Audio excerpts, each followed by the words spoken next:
The Atomic Real Estate Show, bringing you the real estate of real estate. Brought to you by Danny Bennett Productions in partnership with Direct Subs. This episode is brought to you by the Adams Group. The Adams Group is a longtime Philadelphia real estate team that helps buyers find the right home, investors find hidden opportunities, and the sellers maximize their price with their years of insight in Philadelphia and the surrounding suburbs. They've built their reputation on honest and client-forward work. You can connect with Keith Adams via phone at 215-605-1027. He's on Instagram at the Adams Group Market, and his website is adamsgroupcompass.com. Hey guys, we're back. I'm Ryan Dolan here with Nick Cessna, and we are here with real estate agent Abbie Chowansky from Compass. We have been little off camera chatting about the job you're doing in the buyer side of things, right? You're a buyer agent extraordinaire, right? We're now with NAR coming out, you're hearing a lot of mixed emotions. We're not going back into NAR, we're not getting into it again, but we want to hear a couple of the positive things that you're doing moving forward, because you are absolutely crushing it on the buy side. And I'm speaking with a lot of buyers agents that are not feeling that same love, right? They're running for the hills. They're starting to look for different employment. But let's hear some things that you're doing. Kind of first, let's tell us about yourself, how long you've been doing the job, and all the good stuff. Well, thank you for having me. This is a fantastic home.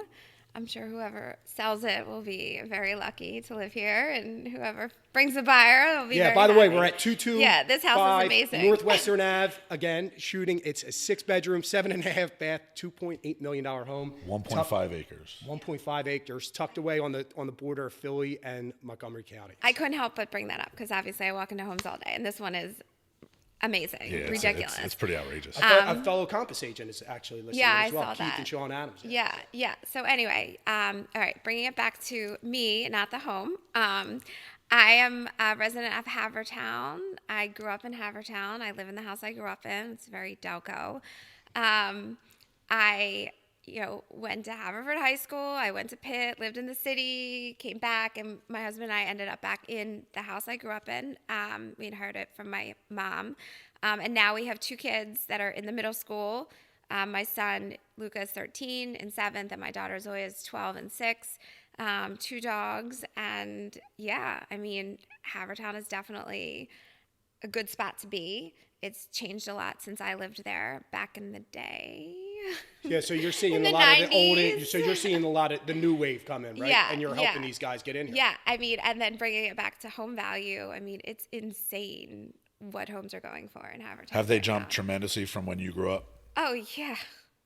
Does that pose a struggle for you as a buyer's agent to kind of think, or you just database and say, because I know around our neighborhood where we grew up, it was a working class, middle class, homes were $100,000. Now they're 4, 5, 6. And a lot of the agents or even sellers or buyers cannot comprehend the jump in value. So how do you kind of navigate that?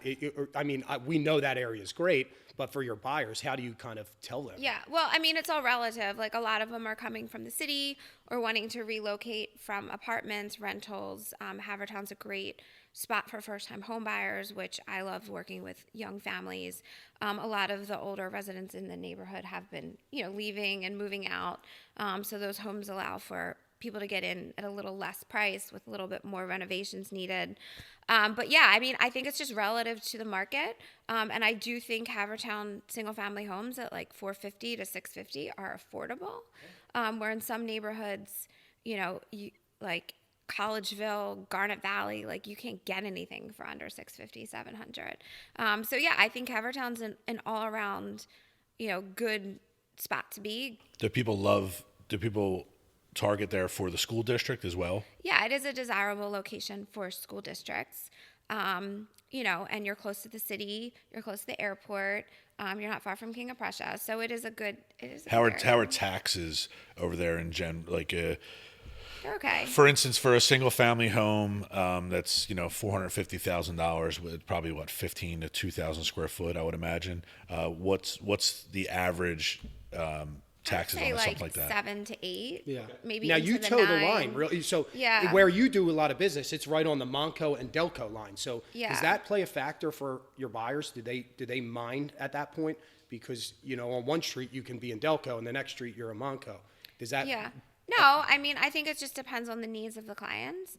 And also a lot of clients do go into Drexel Hill, Upper Darby, you know, for, you know, bigger homes and stuff like that. It just, you know, I'm all over. Like, it just depends what the clients need.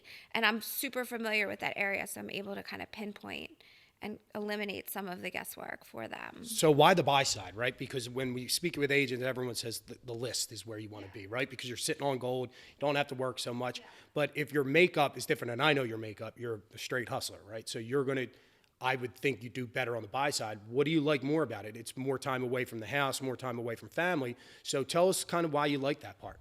Well, I think I didn't say, like, this is my third full year in real estate. My first year, I kind of did, I got, you know, a couple listings. I got lucky with this couple at an open house and got a buy sell from them and, you know, some family members. So my first year, I kind of took what I can get. My second year, I ended up on a team where we get a lot of, you know, Zillow contacts coming in. And then now, you know, I've kind of found my niche with buyers because, yes, I do like the hustle. I do like the drive. I do like getting out and being in the trenches with them. And, you know, sure, who wouldn't like more listings? I mean, not like I'm going to say no, but the listings will come eventually. But for right now, my focus is buyers. Obviously, if someone calls me and want to sell their house, I mean, yes, of course, let's do it. Sure. But yeah, a lot of agents I find, you know, really want listings, and like, sure, I want listings, but like, I really, really do truly enjoy working with buyers. You're really in it with them. You know, you get from the moment you walk into the first house and you see their face and you just know that they love it or you know that they don't like it.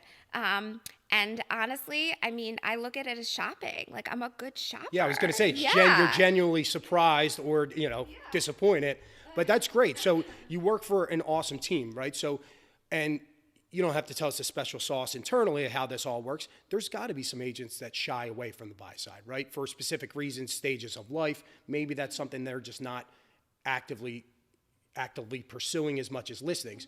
So I'm sure there's agents like that. I know I've spoke to a couple that said, hey, I just try to hang on the list side, and if I pick up buyers, I'll utilize them.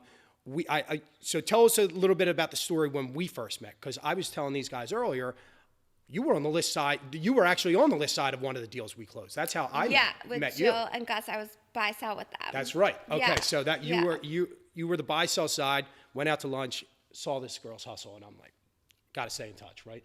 She's just crushing Delco, Monco, all over the place, and that was probably 2 years ago, right? Two and a half years ago. That's insane. So time flies. All right, so now, 2024, when we're in a crazy kind of up and down state. You got a lot of uncertainty. You're crushing it this year. You're on fire. Just kind of staying the course, not listening to the noise, the settlement nonsense, all that stuff. Mm-hmm. Yeah. So, I mean, it's out there. I mean, there's lots of resources as agents can reference. I definitely listen and educate myself with whatever Compass or NARS sends out through emails. You know, I listen to podcasts and stuff about it. Just like in any industry, there's always going to be shifts. There's always going to be changes. And I find that, you know, you got to roll with it or you don't. Like, and I'm all for going with it. I do find a lot of times buyers are so excited. And as an agent, yeah, you want to get out. You want to show homes. You want to get them under contract. You want to get it going. And you want to, you know, make sure everything's right. But, you know, a lot of things on like the list side, for instance, is up front, or on the buy side, it's on the back end where it happens once you're under contract, where, you know, we're going to have to do a little bit more front work on the buy side, which is fine.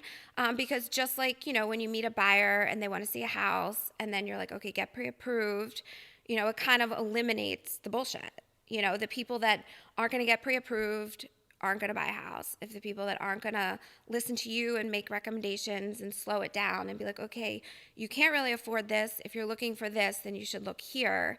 You know, those clients I find that listen and let me drive a little bit more, you know, do tend to find their home faster.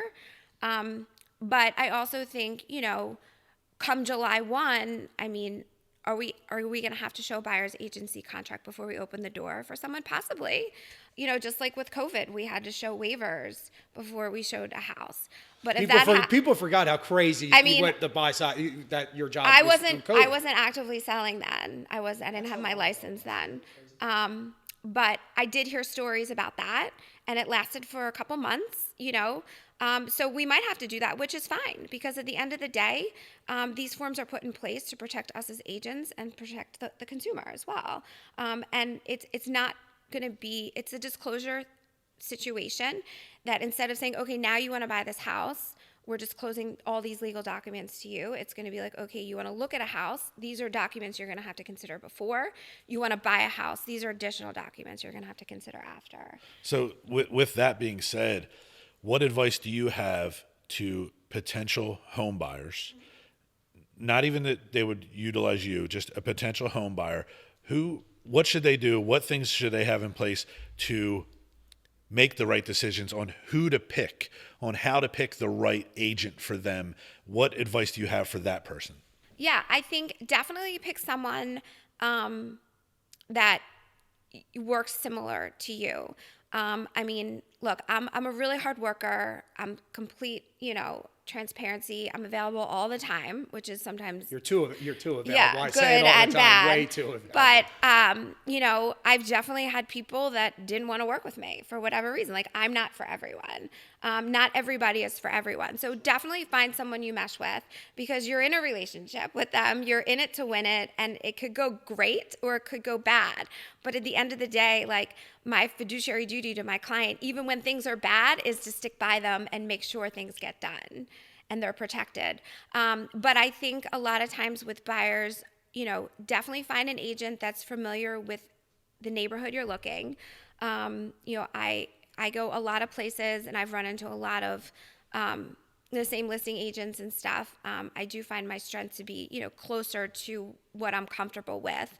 But I've also been around a lot that I do know the new construction, representatives. I do know a lot of people out in Montgomery County, Chester County, Delaware County, even some in Bucks County, transactions, and you keep in touch with people along the way.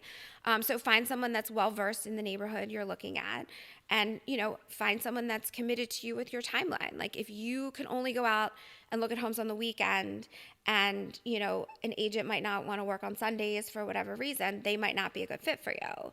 Or, if you work from home and you want to go look at homes during the day, is your agent available during the day? So it's a lot of matching up, not just personalities, availability, expertise. And you just you're kind of figuring out, obviously, what works for you. And in our world, 3 years is young, right? That's a young real estate agent. Your transactions they'll totally stay different.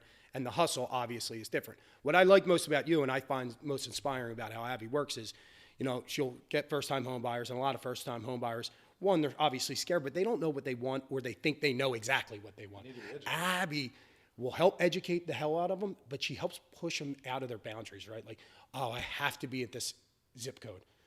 Guess what? They usually end up where they're not, and they look at different school districts, taxes. You're really good at that, right? Like, really good at not pigeonholing your clients into what they think they want and showing them the options that are available, where I find some other buyers agents kind of just get pushed around a little bit more. Yeah. I think, I don't want to call you pushy, but you're more aggressive, right? You can call me pushy. Okay, cool. All right. So I'm a pusher. Yeah, which is great, because some people need it. And especially now, people need it more than ever, right? Because you can't, like we tell all of our clients all the time, like, one of my things is, if you want the home, don't half-step it, right? You can't half-step the home. Don't lose it for $5-10 grand. We'll show you how to get it. We'll show what it actually works.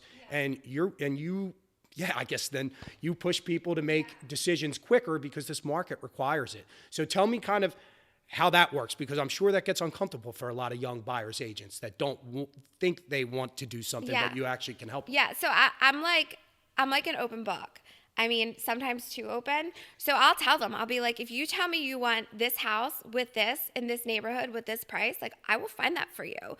But when I do, you better be damn ready to buy it. Yeah. Because I'm not doing this for you if you're going to back out and freak out. But I will have you ready. We'll know your numbers. We'll have the pre-approval in place. We'll know what's going to happen. And I've had clients kind of look at me and be like, holy shit, you actually found this. And I've had clients be like, I'm all in, and they are. And then obviously, inspections or stuff, and like, if it doesn't appraise, there's always stuff along the way that can come up, which we can't control. But what I can control, I try to control, which is making sure I educate my buyers, making sure I have them ready, and making sure they know that, if I find them their house, like, they're going to buy it. And it moves quick on our end, A big mistake that I see on the seller side is from buyer's agents not guiding their clients the right way, and their clients are controlling the entire situation. And it's clear and apparent. And the one way that I know that the buyer's agent doesn't know what they're doing is when they send over a home inspection and they send over every single item that the home inspector found. Every single thing. It screams the agent is being controlled by the client, and the agent doesn't know how to guide their client through this. And a lot of younger agents are making this mistake of just sending over the full report. And it's like, well, where's your reply to inspections?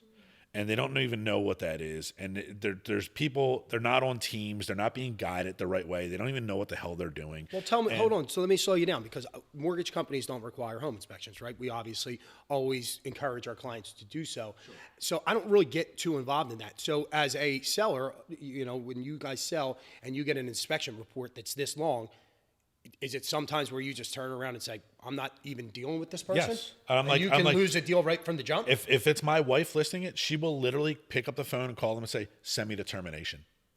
And they're like, what? She's like, I've had agents. You would like his wife by. You would really like his wife by. I'm not fucking dealing with your bullshit. You clearly don't know what you're doing. Send me the termination. But I got to hear, and especially if there was a situation where it was 5 to 10 offers, and we take your offer because it seemed no nonsense, and then you come at us with this bullshit, where it's like little tiny stuff, and it's like, if you just picked up the phone and had a conversation about it, instead of just sending over, here. Yeah. Well, how about you pick the phone up and this can all be handled? Yeah. So a few things. I've definitely had, an old school agent when we said, we got the house for under, we sent over some stuff, and the house had stuff, like a lot of stuff. But the one thing I always ask my clients is, I'm going to negotiate on your behalf. I need to know, do you want to buy this house? And they say yes. And I know that. If they're like, well, I don't know, let's see what they say. But when my client says, yes, I'm buying this house. So there's going to be some give and take there, right? You can help there's going to be things that you negotiate and things that get left agent off, doesn't right? know that I know. Oh, of course So I'm giving away my secret. Yeah. But, I'm sure you got to know what your client wants. Sure. Ultimately. Whether I believe they should buy this house or not, it's not about what I think. It's about what they want. And it's my job to support them and get that for them, just like I found them the right house. But yes, obviously setting expectations with inspections has been definitely something I've learned, and I've had some pretty doozies along the way. Sure. People get scared. I always tell agents, if you're not going to the home inspection with your clients, you are doing a major disservice. Oh, you have to be. You need to go there because yeah. if you're not there as the buffer zone between the inspector and the clients, that inspector is going to scare the living shit out of the clients. And they're going to that's their job, is to find things, and they'll make a mountain out of a molehill. And not if you have a good inspector like I do. If you have a good inspector, but there's really good inspectors. We gotta get him on the show. Yeah, he's so busy. He's so busy he can't even get on the show. I keep him too busy. There's really bad inspectors though too. Yeah, I've had some bad inspectors. And they make things like out to be, and then they'll call me, whoever the agent is, they'll call me like, there's this, there's that, and I'm like, that's not a big deal. Like, we'll just handle that. Yeah. And they're like, oh, the clients are they're so concerned about it. I'm like, that's not even a factor. Like, yeah, we'll do this. And I've definitely had clients, obviously, every situation's different. Every transaction's different. I've had clients be really upset about some things that other clients are like, yeah, it's fine. Or vice versa. And I'm like, what? Like, really? So you kind of have to know your audience, see what they're saying. And then what we do is when we leave the inspection, and this is where Andy works well with myself and my team, we leave, we do a summary, we talk about the 3 to 5 things, the big, deal breakers, ticket items that we're going to ask, that we're going to say, these are the things, that we want or we want money towards. These are the most important things. That's the proper approach. That's Yeah. right. That's the Yeah. proper So we approach. set those Prioritize real expectations. things you absolutely must Yeah. have, and then the rest is kind of Yeah. added bonus. And there's Okay. no secret. I mean, when you reply to an inspection, you send over those items. I always reference, I make it super easy for the listing agent to reference back to the documents from the inspector. I send everything. I mean, because I'm not making this up. I'm not just asking for things that don't exist for my clients. And then they can come back to me and we negotiate. And that's exactly what it is. If an agent handles it the right way, right? Like the approach that you just said. And they obviously, I get sent over to me the full inspection report and then the reply to inspections on the items that they would want fixed, right? If they're realistic and they're good and they handled it the proper way, I actually take the whole inspection report and I fix more shit. Exactly. Like if there's little stuff, I because find they that handled too. it the right way. I find that too. Right? They handled it the right way, and I'm like, oh shit, my guy's missed a caulk joint here on his tub, and they didn't ask for it to fix. Yeah. I'm going to do that. Yeah. Right? And it's like little stuff, but it's like, okay, there's a little bit of dirt on the air filter, and you're making it a big deal. Like I need to clean out the whole HVAC system. Like, no, that's just like the filter needs to be changed. It's $7. Like, you know what I mean? Like you're going to need to do that every 3 months in your house. So when they make big deals out of little shit, I'm like, well, fuck you. I don't want to help you. But if you approach it the right way, I go above and beyond and I help you more. Yeah. But I also think, what I do love about this business, one of the positive things is, once you get your offer accepted, whether on the list side or the buy side, we're a team. You're with the listing agent has their client, buyer's agent has their client, lender, title, we're a team and we're under, contract. And our main goal is to get to closing. Yeah. So I always like to set those expectations that we're all in this together. And I am a team player. Obviously I play for my client's team and the other agent plays for their client's team. And sometimes, we go at it for that reason. But I personally, when I see a house with a client and they're interested, I call the agent. Before I submit an offer, I submit the offer. I call the agent. I keep in touch with the agent. I become their person. Communication. She's great at it. Yeah. Right? And then before I send over, things come across very differently when you send an email or a text. I call them when the agent picks up the phone and they talk to me. From the day one, when I show that house, I know if I'm going to have a good transaction and relationship with this agent. Yeah. And if I'm feeling kind of iffy about it, I keep that to myself. Sure. Because it's not keep about it away from the client. My relationship with the other agent. It's about, does my client want this house? Sure. There's definitely, and people could, have had experiences with me that differ, but I've had really good experience with agents that have the same mindset. That's great because it's refreshing to hear, because my whole goal is to always have someone who buys my home to walk in that door with zero animosity. They love the home. I want them to enjoy the home. Here's my phone number. Anything goes wrong, let me know. When that goes wrong, it's because of agents' personalities and conflicting, or the client running the show and the agent not guiding them. And then it's this whole, this battle. Us versus them. And I must say, you do a phenomenal job at We've been in a few making of those. it feel, of course, we've been in plenty of those, but it doesn't feel like it with you. I got to be honest, because you do loop everybody in and you work how I work. You're extremely transparent, Yeah, right? that's key. Obviously, there's things that go internally that you don't need to let everybody know. Your about. clients don't have to know everything that they goes don't, on. They don't. No. You're protecting them. Sometimes you don't want them to know what's going on. You're protecting them from this asshole agent, and you don't want them to have the animosity walking in the door because of some asshole agent. Yeah. But then wanna on the flip side, protect when them. your client asks you to do something and you're like, no, I don't want to do that, you kind of still have to do that with in mind that you do it in your own way. And I've had clients say to me, did you do this? And I'm like, I'm working on it. Which means I'm delaying in hopes that I don't have to, or I'm working on it to get it done for you in my own way. So the result's the same, because everybody has different ways of doing things. But I think that when both parties are in it to get to closing, to protect their clients, I've had transactions with clients that we've terminated a deal and gone into another deal that were so easy. They're like, that's it. I'm like, yeah, that's it. And we've done that on houses with an agent and then go right to the agent again on a new home, And it because was so easy. the bridge was Yeah. never burned. It was like, No. hey, XYZ didn't work out, but this client really still wants this. You were a pleasure to kind of work with. Do you have anything else? We've picked up a lot of deals simultaneously right off the bat with that. That's why you do such a good job of kind of making it feel like, and there's plenty of transactions where it's the good guys versus the bad guys, us versus them. And I don't like feel working. like I don't. that's old I don't like working Hate that it. way. I It hate is. it. Yeah. It's the It's dumbest so way to archaic, go away. Yeah. and It's- I'm glad I wasn't in the business. No, and it is an old like school with way, fax because machines. with us, it's like, well, we're a referral based business. Like, I'm talking that listing agent just as much as I'm talking to the buyer's agent and the client and title, because look, ultimately, I'm trying to go after that list. If they run a good business and they do a good transaction, I'm going for the listing agent. So I think the us versus them approach is ridiculous, one.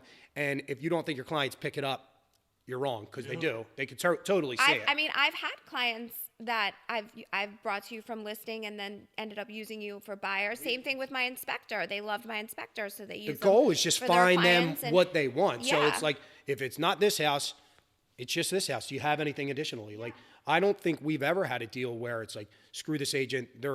No, we I usually mean, work. I've had a few that I've mentally been like, oh, please don't be on this house. You know who are some like the biggest nightmares? And we have friends, lawyers. When you have lawyers involved, like that are going to buy a house or sell a house, they're so used to being in court and arguing every little point, and they feel that they have to get everything. Listen, I love my lawyers, and I have some really good friends who are lawyers, but sometimes they're their own worst enemy, and they can't get out of their own way, and they have to argue everything. And it's like, just calm down, dude. This isn't a court of law. This isn't like you're not a prosecutor or a defense attorney right now. Like, this is very simple buying a home. Let's leave it simple. Let's keep it simple. Like, you don't need to rewrite the agreement of sale, the standard agreement of sale in Pennsylvania. Like, stop it. Like, stop doing that. Yeah. I mean, we see that on the seller's disclosure. So, like, if I see it's an estate sale, or if I see it's, someone doing business as someone, and then you see it in the agent remarks, like, this is being under attorney review, so please give us 48 hours, business hours. Like, you kind of know what you're getting yourself into. You know it's going to be a colder transaction. So you set those expectations, and a lot of it is out of your hand, because look, I'm not a lawyer. I'm not going to argue with a lawyer. And a lot of what we do is contract law. They love arguing. They're really Yeah, and I'm not a lawyer, so I'm not going to get in a ring with a lawyer and argue with them. They're not bad, those deals, sometimes when they're the only times where a transactional kind of thing is all right? Where if they leave you alone, you're dealing with the estate. Some attorneys are pretty They're not cool. that bad. I'm talking about clients, like a lawyer wanting to Oh, buy. yeah. Oh, yeah, a yeah, lawyer yeah, wanting yeah. to Yeah, buy yeah. a Oh, home. yeah. I've had Okay. a few buyers. All right, where yeah. He tried to Nightmares. rewrite the contract. Yes. Yes, yeah. And I was Nightmares. like, just put out. Oh, God. My team Nightmares. leads We've like, had just too put many. it in We're an not email. telling you. We've had a Just put few. everything in an email. Yeah. I mean, at that point, you're already, you have an agency agreement with them. You're already under contract. You can't tell them to go climb a tree. Like, you just kind of have to get through it and cover your ass. Like, put everything in email. No text messages, no conversations. But that's where it comes down. That's where the conversation comes down to. It's like, listen, if I need legal representation, I'm hiring you because I trust you. I know you're good at it. You're hiring me because of my expertise in real estate. Trust me. Yeah. Like, we're not going, me and Dolan aren't going to, like my cousin Bobby's automotive shop and saying, hey, we need brakes. And then he says, hey, you need brakes. You need this, you need that. And we're like, well, I want you to do this. I want you to do it this way. Like, we don't know shit about changing brakes. How am I going to tell Bobby how to change brakes when he's the expert on it? Like, you're hiring the expert. Let the expert do their job. That's Bobby Perini from Hometown Auto, who's golfing with my brother right now. I don't know why I'm not out there, but I'll give you a shout. So when you guys are playing, Because they're tune good in. golfers. You're not. Yeah. That's why. One real quick thing. So as you work with the buyer's agent, you guys discuss the home inspection. Another really challenging part, I feel like, as a buyer's agent in this market, and it's certainly where you buy and sell, is offering over ask, right? Like, that's a big deal right now. And your market requires it pretty much on every single deal, I feel like, right? I mean, to some extent. How do you feel the client out there? Because I'm always curious when the agreement of sale comes in, like, what was the conversation there? And you and I have good dialogue. Like, what do you think? Like, what are they? She always calls and asks, like, well, how high can they go? I'd like to hear the other side of this, because I get these offers, so I'd like to hear what Yeah, those conversations I'm curious are like. because I got to be honest. That, for me, if I was a buyer's agent, I wouldn't be able to freaking sleep at night if I had somebody go $50K over and I wasn't dead on what I was doing, right? Like, I mean, obviously you got to know your numbers. You got to be good at your job. But like, how do you gauge the client's risk tolerance there? Yeah, I mean, you kind of their threshold. Like I have a client that recently can only went like 25 over. We didn't get it because the other person went 50 over, but that was their max. And he's like, oh, I should have gone more. I'm like, you can go more, but can you throw down the extra cash if there's an appraisal gap? If you went to your max and you lose, you did your best. You did your best. And that's what I say. I said, we're going to do, I always reference like submitting an offer that is going to be very competitive and you have to go over asking. And you kind of have to, at this point, you already know your client's pre-approval threshold, their monthly threshold. And then I look at the neighborhood, you look at the comps, you say, based off of this house, these comps, my recommendation is, can you go 50 over, 60 over?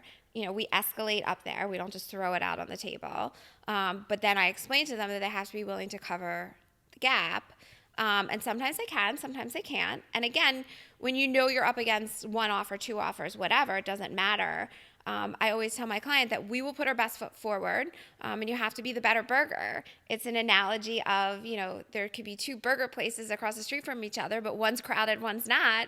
So which one's the better burger? Just like which is going to be the better offer. You might think this is the best offer because it is the best offer that you're capable of, but someone might have a better burger. Like you can't compare, you can't compete with that. And I just let my clients know that if we don't get this one, we'll find another, and we'll just continue to put our best foot forward. And just like when you play poker, like you think you have the best hand and you throw it down with all your chips and you don't. I mean, it sometimes happens. The better burger could be less on the dollar amount, right? It's just a better cumulative offer. Yeah, it's just a better burger for that seller. Yeah. It's just a better offer most of the time. I like the better burger. Yeah. I'm going to grab that. It's really an offer's an offer. Inspections for informational purposes only. Yeah. Like sometimes the seller, I'm not always looking for the more money, right? I'm looking for the ease of the deal, right? So if I have something that they're comparable and say there's 5 to 10 grand split, but this agent was so much easier to deal with. And then they say, listen, we're just going to do inspections. It's going to be information only. We're basically taking it as is, unless barring extreme emergencies and there's awful things done here. We're not going to ask you for anything. This is as high as my client can go. They are pre-approved. They have the money. I'm letting you know it's going to happen, especially if we've dealt with the agent before. That's another thing. They're like, listen, it's going to work.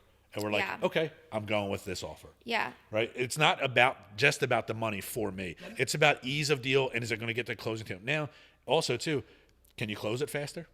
Because there's an offer that somebody wants to close in 50 days and you saying you can get it done in 30 days.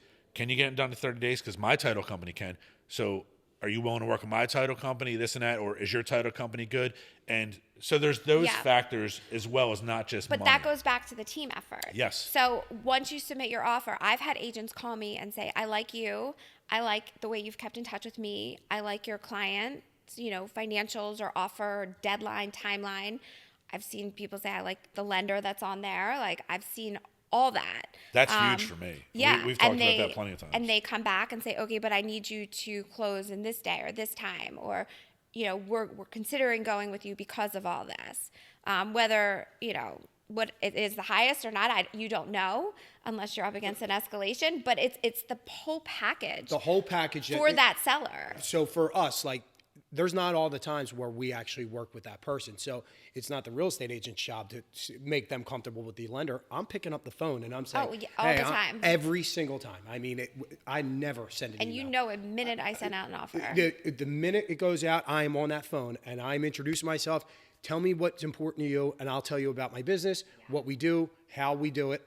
And I think that I know damn well that a client's not going to lose something because somebody doesn't know me or my company's name.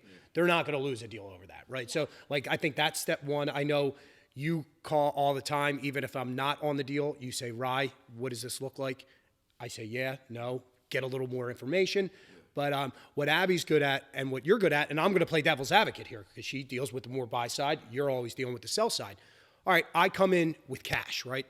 Everybody thinks, shit, we're screwed. But that's not true. I know plenty of times we're winning deals with mortgages on things and beating out cash, beating out even higher offers. Like, what would make my offer stand out to you Or, what would you do to beat a cash offer in hand? If you know you got a full ask price cash offer, like what tricks would you do to kind of beat that offer? So 2 things. One, if the cash offer has inspection, then I would absolutely encourage my my buyer who's using a loan to waive inspection, because I've been the cash buyer. Or inspection for info only, right? Yeah, I've been the cash buyer always with suggest inspection, and I've lost against a loan. Also with a loan, obviously, if you can put down 40%, you waive your appraisal contingency. That's just as strong as cash. No inspection, and then closing faster. Usually with cash, you can close a little faster, and then also, throw more money at that. Yeah, and if the buyer, and good for first time home buyers to know, like if you're doing 20 plus, 30 plus down, ask your lender for an appraisal waiver. See if the home doesn't require an appraisal where you're buying it at, because you can know that knowledge before. And I'm giving away some special sauce here. Seriously. Like, I know it's insane, but we'll see who watches and we'll see who won't. But what we do is, if I know you're going in strong, we're up against a $300K offer, $300K cash, and we're going 320. My client's putting 40% down. I'm running this any which way I can to see if it doesn't require an appraiser. Then I'm calling the agent saying, hey, call them, tell them we can close in 15, 20 days. We don't need it. We don't need an appraisal here. This is good to go. This is the next best damn thing to cash. I'm not going to tell all my secrets, but I'm sorry, continue to go ahead. Yeah, so I'll tell a secret there. And again, this goes back to us being all on the same team. I try to control what I can. And the one thing I can control is what I find out. So in order to make our offer stronger, I try to find out what I'm up against. Sometimes, yes, technically, no one's supposed to tell you, but you get an idea, and then I take it back to my client. I say, okay, this is what we know. We know that we're up against a cash offer. We know that the cash offer has inspection. We know that the cash offer may or may not be over asking. So we need to craft our offer based off what we know. And we know where your threshold is, what you're comfortable with, and then we kind of build it from there. Sometimes it works, sometimes it doesn't. Yeah. Now, I got to assume sometimes there's just offers cash that are too damn good to be true. You just got to take it. You got to say, look, you came in second place. I'd like to do business with you again, but this offer is just simply too good to turn. Cash is king. And you asked that question as being devil's advocate and from the buy buyer's and agent sell side and side, from the yeah. seller's agent side. So how do you win me over? You work with an agent that I know. You work with an agent that I've dealt with. You work with an agent that Dolan's dealt with. And number one, if you're going to have a mortgage going against cash, you have to use Dolan. So here's the secret. The secret always is, if you want one of my homes, you got to use Dolan if you're going to get a mortgage, and you got to use an agent or no agent, but you got to use an agent that's associated with us. Just for the record, we're not steering them to Dolan, but he's I can. I have no. He's gently nudging people to me. Wait a minute. I don't have rules like you guys have rules. All right. I don't have a realtor license. I don't have a mortgage broker's license. Right. So I have no rules. I'm telling you what my rules are. My rules are the ease of the deal and the person on the other side of the table that's representing that person. Are they going to get it done? Are they capable? And the biggest thing for me is with this social media shit. And you see agents. There's agents that are on. I have a list of agents, and my wife compiles a list with me of people that we will never accept offers from and we will never deal with, right? No lie. This is real. There's a real whiteboard in my office that I will never accept offers from certain agents. And agents that brag on social media, it's great to be a buyer's agent, right? But when you don't want to isolate sellers, and we've spoken about this before, and there's buyer's agents that will brag on social media saying, I got my client this deal for under this ask price, and then I fought so hard at inspection and I got them this amount of money back. Well, buddy, you just made the fucking list. I'll never deal with you, right? I'll never fucking deal with you as a seller, because all you're telling me as a seller is that you're difficult. Well, there's got to be other ways. There's got to be other ways to celebrate that win, because look, if you get a house under 20, 30 under ask, great. That's a major win. Yeah. But I can imagine that being That's kind of like a back-ended. That's a house that's sitting on the market for a while, not renovated. I've worked with, I have one listing agent I've worked with twice, and one deal we did was very difficult. And his seller, I was the buyer's agent, his seller was not easy. There was a lot of stuff. But he probably relayed that to you? Well, it wasn't a secret. It was on, there was liens and judgments and whatever. So everybody knew about that. So there was stuff, There's a lot of work that goes into that stuff. my buyers, did inspection pretty much for informational purpose only, and we did ask for some stuff. So there was like some stuff that went on, and but we got it done for our clients, but then we did another deal, and it was like easy peasy. Yeah. So you can work with the same agent. So a lot of times, it is this situation, it is the transaction, and what I've learned is no two transactions are the same. And yes, I haven't been in this business for 30 years or whatever, but hopefully in 30 years from now we're here and I'm telling you the same thing, that like no two transactions are the same. You never know how people are going to work together, and you never know what the hell's going to happen in this business, and it's not over until it's over. You brought up an awesome point about one. You said first thing, you better have a real estate agent and one that we like and trust. This is the call that I'm starting to get now all the time. How can I buy or sell without an agent? Which honestly, I laugh because it's like, well, if I work in the city. You can buy without one. I would never suggest selling without. I never sold a piece of property. I would never suggest buying without one, especially as a first-time home buyer. I wouldn't either. So what I say, there's situations where you can, but I can never really see a situation of selling without one. There's virtually none. I mean, look, there's those that are going to do... Unless it's completely off market, where it's people that know the family, business. People that people that really know the business. Yeah. I mean, look, there are going to be people, whether they have an agent or not, that are going to believe that they can do everything on their own. But, buyers agents, sellers agents, we all have a job for a reason. And, we're the expert. We do this every day. It's just like, I wouldn't change a tire or fix my car without a mechanic, or try to make a burger better than my husband, or even matzo ball soup or whatever. If you're a person that's done 50 real estate transactions, right? You're not a realtor, but you've done 50 real estate transactions. You can handle it yourself. You could probably navigate that. Yeah, an investor and even selling. If you've done a lot of transactions, could I sell a house to Danny right now? Yeah. Without realtors? Absolutely. Do I sell houses without realtors? 100%. But it's more so to like somebody that I know, they're using him. I know that they're going to be good for they're using my title company. That does happen a little more. We have a lot of off-market stuff. That's different. If you're an everyday citizen and you don't know about real estate, I never suggest you do anything without a realtor. Yeah, and I've had people that have bought and sold many times, and they're the ones who are usually like, I don't need an inspection, or like, I'm good with this, let's just I want that. They walk in 2 homes later, we're putting in an offer, we're getting it, like they know what they want. Or if their dad's a contractor or something, and they're like, hey, my dad's just gonna come with me, he's a contractor but he's cool, and he's like, and the dad's like, yeah, this house is good. Yeah, like, buy it. We're good. That's as good as an inspection. Yeah. No, I know, and that's another thing with first-time home buyers.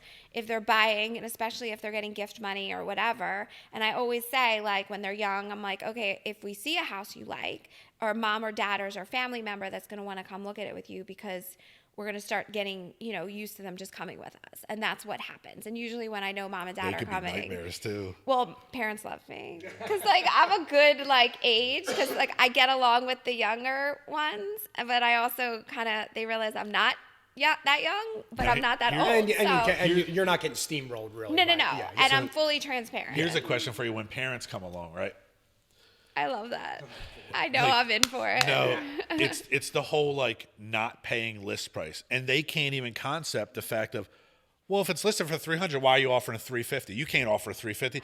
That has to be hard for you to reel in. And is it hard for you to reel in people where from that mentality of, well, it's listed for $300, I want to offer $290, and you're like, well, listen, this is a really good house in a really good area. It's one day on the market. And even when I went on showing time and I saw showing time is blocked out because there's so many showings that you can tell right there how much activity is on the house. Oh, look at showing absolutely. Time. It's blocked out. It's like, listen, this house has a lot of showing. We need to have our shit in order. We need to have our ducks in a row. Be prepared to pay more for this house. Yeah. So is that a hard conversation? They break that mentality off of people? So I have So yes, sometimes when a parent comes in, and I was with a couple this summer, they were cash buyers, mom and dad would come along.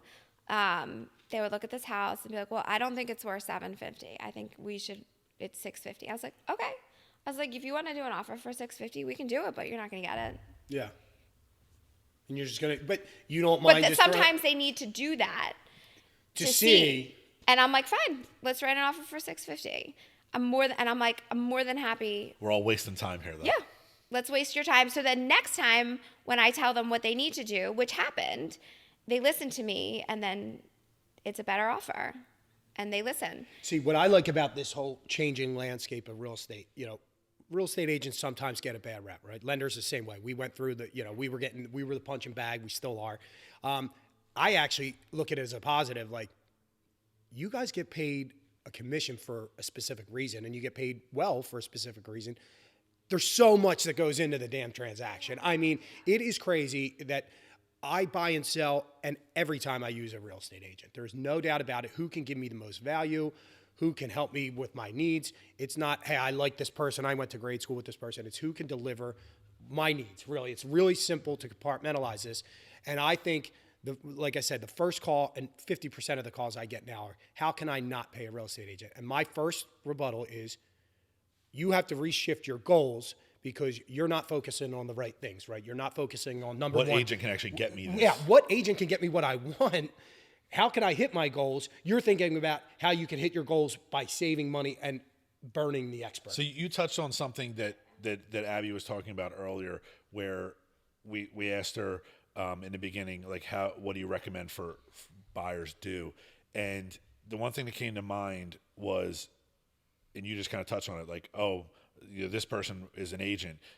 Just because your mom's friend is an agent, or somebody that you're friends with is an agent, that doesn't mean that's the best agent for you, right? And don't always just go for, I'm going to use my friend Joey as the realtor because he's my friend, and he's going to be upset that I don't use him. If Joey's your real friend, he will understand that you don't use him. Some people don't want to use their friends because they don't want them to really, they don't want their friend to see all of their financials, right? Yeah. You don't have to use your friend as an agent because they're your friend. Yeah. Your friend might not be the best agent for you. And that's something that it's really hard for people to understand. And if your friend is butthurt that you didn't use them, they're really not your friend. Yeah, so a couple things. I've had people pick me because they're like, my sister-in-law's an agent, but I'm going to go with you because we don't want her in this transaction with us. And trust me, you're on those group texts with the husband and wife. You're seeing, you're hearing, you're out looking at homes. Like, you're in this with people. And sometimes it can be months and weekends and long hours and nights and Zoom calls. And you're definitely in a relationship with the family. But, some people feel more comfortable with someone that's not, in it with them every day. But at the same point, like, just because you don't use your sister-in-law doesn't mean that a good agent's not going to take care of you like your family. And that's how I feel about my clients. And that's why, going back to, signing the consumer notice, signing the agreement, like, you're in a relationship with these clients and you're bound to them, and your fiduciary duty is to do right by them. Whether you're netting $1,000 or $100,000, to me, it doesn't matter. I treat all the clients the same, and, you're going to bat for them. You're fighting for them. You're making those calls. And yeah, some deals are easier than others, but you don't know that when you agree to work with someone. You just, again, the compatibility is just huge. I think you really show your worth quickly to a client. Like, there's some agents that play it super cool just to kind of live off their name.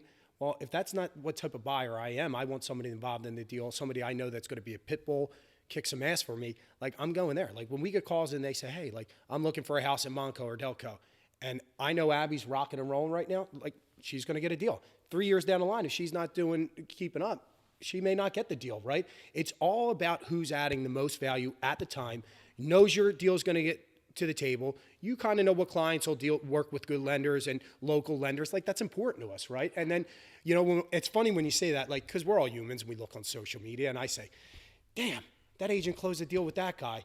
Damn, that guy was my friend. And I'm thinking to myself, well, when's the last time you spoke with him? When's the last time you gave him? Or when's how the did last you time know you gave that him was a your phone friend? call? Like, and I'm like, are we even yeah. friends? Like, We've had these conversations where Because he's not on social media. well, me and Dawn will be talking. He'd be like, "You believe this motherfucker used somebody else to buy a home?" And I'm like, "Rye, they might not have wanted to disclose all Yeah. their financials to you. That's like some people yeah. are weird And about that. that happens a lot, right? Yeah. But even though technically we're not telling anyone what No, we he have in doesn't the bank tell account. anybody. I can't tell. I can't even honestly, tell my we husband. don't know, and that, like we just run through it. My thought process there is, in my camp, I would rather have someone that knows the ins and outs of my day-to-day life. So I don't mind. I trust them with that knowledge. Other people just want a random stranger to do it, and that's fine. When somebody tells me that, hey, do your thing. If something comes up, you need me to look at something, I'll gladly give my services, right? Like, that's okay. And I've had people that I meet, from referrals from friends, or, from Zillow, or just from, whatever. I just meet an open house. We just start talking about, like, the neighborhoods, dogs, like, we like yoga or whatever, like that commonality. But then also they like how receptive I am. Like if they text me, I answer them. If they want something, I get it back. It's not that hard to do what you're supposed to do. Yeah. And there's so many people that don't. It goes back to communication. And yes, some people are turned off by over communication, because I've had people completely ghost me for no reason other than maybe I was over communicating. But then again, it's better to find out now than down the line. It's kind of like dating, and it's not like I've dated it's been decades. Now do enough. It was back in the day when I was single in my 20s. Like I would go out on dates, and then you think you like someone, and then you don't hear from them. It's the same thing. It's the now, same do enough thing. buyers do that? Do you recommend that they maybe go on a first date with an agent, sit down for coffee or for lunch, and have an actual conversation? Be like, okay, this person, they get me. We're on the same page here. Like, do you recommend people to do that? And is that something that you shy away from, or do you say, hey, come on, let's go out to lunch and let's talk about it before you sign any kind of buyer's agreement or anything like that? Like, do you prefer that? So I kind of, again, it's situational. Going out to lunch and sitting and talking about the weather isn't with talking everyone. about them and but you know what I mean. What Just, they're like buying. The small talk to get to know them. I also am a doer, so I don't like to just, I can't just read a document and know what to do. I like to just do things to know what to do. So like when I'm at a house with someone, I'll give little nuggets like, okay, you like this house, this has like this, or there might be this here, or like let's go outside and talk about like next steps. And I kind of like doing things as I go. But yeah, there are agents that won't even go to one home with a buyer unless they sit with them for 30 minutes in their office, in a coffee shop, go over the buyer presentation, just like when you're listing a house, same thing. But again, listing is different because a lot of it is on the front end. We're buying a lot of it is on the back end while you're going through things. But each time, I don't know, I definitely see value in slowing down and kind of going over the holistic perspective. But I also see clients that don't want that and they just want to go and do as we do. So I kind of feel out the client. And I've had clients that have been like, can we just go and talk about this? And I'm like, sure, let's talk about it. Or can we do a Zoom? Like, I've had both. So I kind of, or a phone call. Or sometimes some clients want to see the documents before you sign them in DocuSign. And I know that, again, with like first-time home buyers, especially if mom and dad are involved, I always say you want to see them. You want mom and dad to see them before I DocuSign, and they do. So like you kind of get the predictability of what's best for that client. I feel like mom and dad just need to get the hell out of the way, because mom and dad's probably bought a house 40 years ago. I know, so but like, get sometimes the fuck out of you the need way. mom and dad's money. If they're throwing the skin in the game, I mean, you Which got to is kind fine. No, of if they're loaning the money, but it's But like, you know what? It's like, get out of the way a little If bit. mom and dad say this agent's good, they're going to do right by you, I think you should buy this house, they're buying that house. Yeah. Oh, yeah. Yeah. So if you get in their good graces, that makes the transaction easier. So you brought up a good point earlier about, some yoga, and I know you owned a gym prior. Like, dealing with buyer's agents, I mean, you're running nonstop. My phone, you more than most on the weekend. Sorry. No, it's cool. It's totally cool. I don't know personal which is great boundaries because, sometimes. look, when I know that call's coming in on a Saturday, Sunday, I know we've acquired a target, right? Like, we're not just kicking the can down the road here. We are making moves, and we talk throughout the week, so we know this is coming up, right? So what do you do, one, to kind of, with your family, you guys got some crazy stuff going on. You got a 12 and a 13-year-old. What do you do to stay kind of focused? I know we've kind of kicked it in some yoga classes before, but and I've been to your studio. It's been Awesome. So tell us a little bit about that part, because we'd love to hear the family and fitness part of it as well. Well, one, I wake up really early and work out. You're like early riser. If like I don't 4 get it in morning? before like it's getting a little harder to do the 5 a.m. So if I don't get up and do it before like 9, it's not happening. That's not early. I mean, like now I'll go to 9. 6:15. Okay. Before I was That's going to early. That's early. 5. I still do some training for clients in the morning too. So I work Oh, out. you do some like kind of side training as well. Yeah, just because they're, they've been with me forever and they're like family. Yeah. So yeah, I try to get all that stuff done before the morning, before the day starts. You do yoga or hot yoga? I like hot yoga. I do sneak into focus at noon a few times when I can. Like I'll, be out that way and just kind of turn my phone off, block it for an hour or have an appointment or whatever. But yeah, you need that time to turn it off. Also at night, like I try to just put it away by like 9 or 9:30. Yeah. And then sometimes, I'm always, texting, doing stuff. It's 9, really hard. I think after 9, if you're texting about business, like as a client to a realtor or a client to a loan officer, after 9, I feel like you're kind of stepping the boundaries, unless you have it's urgent. It's urgent. Unless it's like something that can be answered tomorrow. But if you're messaging someone and expecting a response after 9 when you know they have a family, I feel like that's majorly ignorant. Well, it could be. But it's also situational, situational. because I have clients that I've worked with that I know if I want something from them, I got to text them in the morning. And most people I don't text before 8 unless I know I can. Yeah. And I have had some people text me pretty early, but I know I can, and they know I'm up. I'm an early guy, but Yeah. if people text me late at night, I message them as soon as I wake the fuck up, just to be like, I know you're asleep, so I'm fucking messaging you now. As much as we want to, though, we can't. I've because, done it by like, default, we have yeah. plenty of clients. Like this week, I've closed a couple nurses transactions.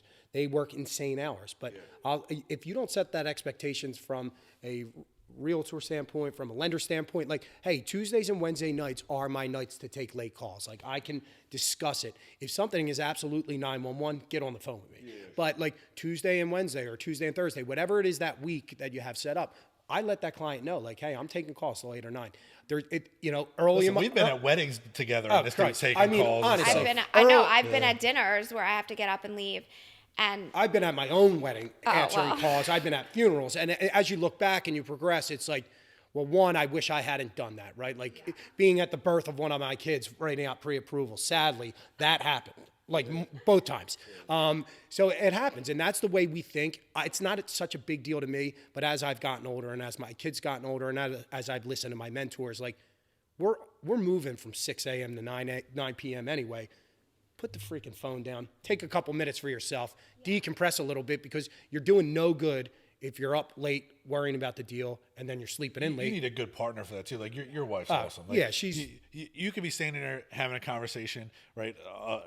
Me, my wife, him, his wife, and then he could be talking and he'll just get a call and just like walk away. She'll just pivot right away to start talking about something. Like she handles it married well. to the sales stuff. I mean, she's great. and your husband's great too. I met him too, because they know what the job demands, right? And I'm not messing around. Like if I'm out, I'm not just out messing around watching a movie. I'm doing something for my family. I'm doing something for my clients.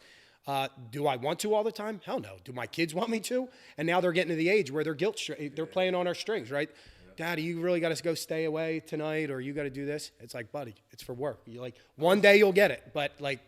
Me and Danny were going back and forth the other day, and we're going back and forth about stuff for the podcast, and I'm doing a video, and I'm uploading it. He's got questions, we're going back and forth, and one of my kids is like, and Charlie's like, we're gonna play what's the Uno. She likes to play Uno now because it makes her think, which is really good, and I'm like, just let me do this. And then she's just sitting there patiently. She's like, are you done yet, Dad? And I'm like, yeah. So like, I'm done. Like, all right, let's go back to playing Uno. But it's like, I feel bad at those times. So a couple things with that. One, when my daughter was 1, I started my mom fitness business. And she used to come with me to the park, because when I stopped working corporate and had the 2 kids, my my husband's like, I don't care what you do as long as you take the kids with you. You can't get babysitters, whatever. So that's when I started teaching fitness. So she would come with me technically to work when I was teaching fitness to the moms with the strollers. And then they would see me, you know, I'd take them to the play cafe, you know, Lulu's Casita, whatever, with my computer.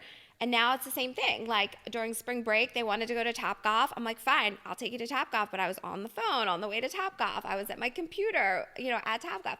Is that the best way to do things? No, but like, mom, this is mom working. Like dad goes to work and comes home. And yeah, he works at night too. But like I work for myself. You know, I'm an entrepreneur. I used to have my own business.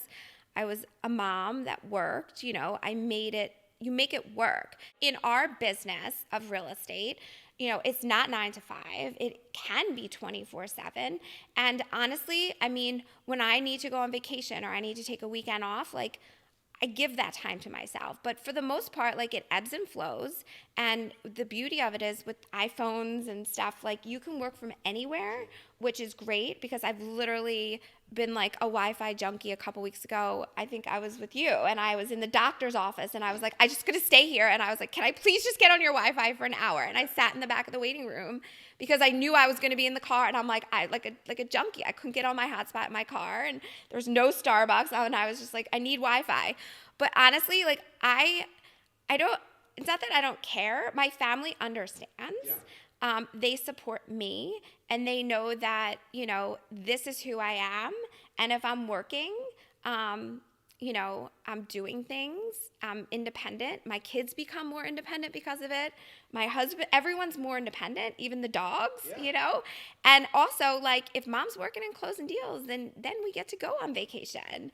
Then you're just better, right? Like, it's then like, we get to have money in the bank. Yeah. Then we get to, you know, it just, but I'm also, you know, showing my kids that, like, you can do everything, but it's also okay to say no, too, sometimes. Yeah, yes, perfect. And, you know, my daughter has been with me since, you know, day one when I'm working, and she does go look at homes with me, and both my kids have blatantly said they're not going to be realtors or, you know, but they see the work, and you know what they see see the work ethic behind it, Yeah. right? And they really do, and they know how hard you're working because they could see it. They're trying to explain it to you.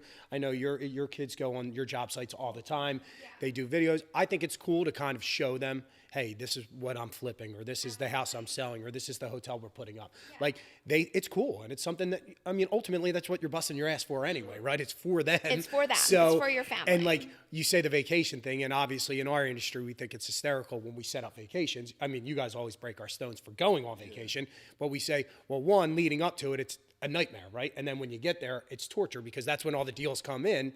But we have more fun when we get the job done first. We're result-driven people, so it's like, hey, if I get to vacation, there might be 48 hours. I'll sit in a hotel room and say, I'm going to work my ass off, but the next 7 days, I'm going to be the best freaking dad of all time, and we're going to have a good time. Or you get up an hour early and you do some work. Exactly. Or you bring your computer, you know, to the pool and you sit there and maybe with a cocktail or not, you know, check a couple emails. Better whatever. than clocking in at 9 Totally. and clocking out at 5, right? Yeah, It's like, no oh way. yeah, it's No a better way. work situation no matter what. That's No what I way. say Yeah. all the time. It's like, You make it work. you could give me $1 million to sit in an office from 9 to 5, 5 days a week, and I would flat out tell you, zero, not going to happen. And that's so, like, on that note, like when I was in corporate and I was told I had to be at my desk at 5 and I had to be there at 8 and I had to stay till 5, I hated it. And I didn't want to be there and I didn't want to work. So it's a difference of knowing what you have to do versus what you want to do. And this is what I want to do. I want to work. I want to have flexible hours. I want to be able to go to yoga at noon. And I want to be able to say, no, I'm with my kids, my family this weekend. But I also understand that, like, sometimes when I'm at a friend's house, I might have my computer in my bag and I might have to go in the other room and deal with some stuff. And you might have to work 12 hours on a Saturday and Sunday showing homes and sitting open houses and all that kind of stuff. And show up at a party in my Focus hat and my Compass hat, you Well, know. listen, I must say, And I've done that last weekend. They're like, would you just come from work? I'm like, yeah. and look, I must say, you do a phenomenal job of balancing it all, right? You make it look kind of easy when I know it's not easy, right? It's just not. We care probably too much than we do. And that's, you know, and that's the weird thing, right? Like, people discount us as lenders, discount us as agents. And I'm like, we give a shit more about the transaction more times than the client themselves. And it's like, they don't understand how much we give up. Yeah, they may see a video of us playing an 18 on a nice golf course or traveling. But like they don't see when we're in the trenches what's really going on, the sleepless nights, We no, lose sleep. sleeping with one eye Yeah. closed and like, oh shit, is this deal going to fall Waking through? up, checking for that email. Like, and yeah. you do a masterful job at it. 3 years in, you have a great team, great mentor. So keep doing what you're doing because like I like working with you because you push me, right? You get like when that phone rings and one of our files isn't buttoned up. Well, guess what? I know what I'm doing next because I like to make sure that I am because Abbie's a pusher. She's going to push. So speaking of, how do people get in contact with you? Because we have so many buyers agent or young buyers that want to reach out. And the first question is, don't call me and tell me how you don't have to use a real estate agent. Call a real estate professional. But when they do, how do they reach out to you? What's your full, email, Instagram, whatever you're comfortable giving out? So I'm Abbie's your agent on Instagram. I'm pretty active on social media, and yes, I do, social brag once in a while, but we work hard and we deserve that. And it helps keep us top of mind, which is part of the business. You can also get in touch with Ryan here, of course. He knows how to reach me. My cell, is for, do you want me to say my... Yeah, whatever. Hey, if you want to get out yourself. If not, just reach out to us. And your email address. If you want your email address? Guys, we'll drop Abbie's stuff on the show, that way, in the bio, that way you can pick it up. Yep, but just text me, message me on Instagram. And you like to work, around. you're hyper-localized like I am, so you like Montgomery County, Delaware County, you do some Chester, Philly, I do a lot Chester. in Garnet Valley. Yeah. I don't love the city, but I will go into the city. You'll go into the city, yeah. And that, look, it's not for everybody, right? Yeah, no, I'm not, like, some agents won't go down there. I don't mind it. It's not my favorite, and it's not my strength. Chester City is that you're talking about? Or I'd rather go to Chester. Oh, really? That's wild. I mean, it's so different to see the personality. Center city's a pain in the butt. Now, do you deal mainly with buyers, or do you deal with investors as well, or? I have some investors. I do mostly buyers, but buyers, I think from what I hear, the cycle will be in the next 5 years, 3 years, 5 years, they'll turn into sellers and buyers. So as I build my business, it'll start to flip a little more. But I still want to always be out there with the buyers in the trenches, in the rain, looking at homes, like going into those basements. And I mean, that's where it happens. And then also, sitting with the sellers in their house that they've lived in for 5 years or 25 years and talking about the memories and selling it and what kind of family they want to see in their next. That's the real part of real estate, like being with these real people in their homes and, working with them for this, life-changing transaction. See, she knows she cares. Yeah. So you can tell now. You're definitely, you're passionate about what you do. You can tell, like, it right away, my first impression is you're passionate about what you're doing and you're passionate about helping people. And that's great. It's good to see. And your stance on several things that you spoke about was refreshing and good, even from a seller standpoint. It's good to hear, and it's good to hear that you're out there guiding buyers and you're guiding them through the process, as opposed to a lot of buyers agents are being guided. And I can tell right away you're not being guided by your clients. You're using your expertise and guiding them, and that's a refreshing thing to see. And sometimes, look, you can't change people. And I definitely have had clients that try to guide me. And I let them, and I'm like, okay, you want to do this? Fine, let's do this. And most of the time, it doesn't work out. If it does, fine, great. Well, you do a good job at it. And look, we appreciate the hour. We're in the spring market, so I know you're running right out of here. You're getting to your thing. We're going to have to bring you back on after the summer to see how it's been, because I love, the buy side, the sell side. Again, Abbie Chowansky from Compass Real Estate on the Car & Co team. She is a phenomenal buyer's agent. Also does the list side. Again, it's Ryan Dolan for the Atomic Real Estate Show with Nick Cessna, and we will catch you guys next time. Thanks. If you enjoyed our episode, please consider supporting the show by rating and reviewing the podcast. Also, check us out on Instagram at Atomic Real Estate Show to find out when new shows drop and to participate in our community Q&As. The Atomic Real Estate Show was brought to you by Direct Subs.